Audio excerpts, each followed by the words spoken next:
Wayanad DCC പ്രസിഡന്റായി advocate TJ Isaac ചുമതലയേറ്റു. KPCC president Sunny Joseph ഉൾപ്പെടെ പങ്കെടുത്ത DCC യോഗത്തിലാണ് സ്ഥാനം ഏറ്റെടുത്തത്. പ്രശ്നങ്ങളുണ്ടെങ്കിൽ പരിഹരിച്ച് ഒറ്റക്കെട്ടായി മുന്നോട്ടു പോകുമെന്ന് TJ ഐസക് പറഞ്ഞു. കോൺഗ്രസിനകത്തെ സംഘടനാ പ്രശ്നങ്ങൾ നിലനിൽക്കെയാണ് DCC പ്രസിഡന്റായിരുന്ന ND അപ്പച്ചൻ രാജിവെച്ചതും പുതിയ പ്രസിഡന്റായി TJ ഐസക്കിനെ തീരുമാനിച്ചതും. എന്നാൽ ഈ തീരുമാനത്തിൽ പാർട്ടിക്കകത്ത് തന്നെ ചില അഭിപ്രായ വ്യത്യാസങ്ങളുണ്ട്. AICC മെമ്പറായാണ് അപ്പച്ചന് പുതിയ ചുമതല. പാർട്ടി ഏൽപ്പിച്ച ഉത്തരവാദിത്വം നിർവഹിക്കുന്നതിൽ സന്തോഷമുണ്ടെന്ന് അപ്പച്ചൻ പറഞ്ഞു. KC വേണുഗോപാലിനോട് പറയുകയും ചെയ്തത് ഇങ്ങനെ ചെയ്യാൻ പോകണമെന്ന് പറഞ്ഞിരുന്നു. ഞാൻ എക്സ്പെക്ട് ചെയ്ത കാര്യം 100%. അങ്ങയോട് കൂടി സംസാരിച്ചിട്ടാണ് തീരുമാനം എടുത്തത്. അതെ.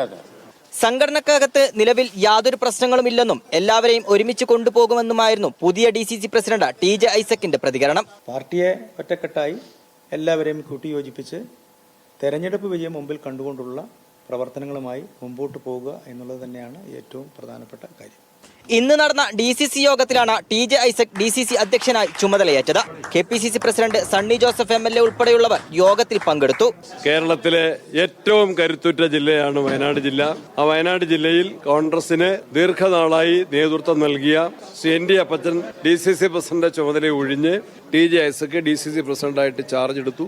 കഴിഞ്ഞ കുറെ നാളുകളായി കോൺഗ്രസ് നേരിടുന്ന ഗ്രൂപ്പ് പ്രശ്നങ്ങളും വിവാദങ്ങളും പുതിയ പ്രസിഡന്റിലൂടെ എങ്ങനെ പരിഹരിക്കാനാകുമെന്നാണ് എല്ലാവരും ഉറ്റുനോക്കുന്നത്.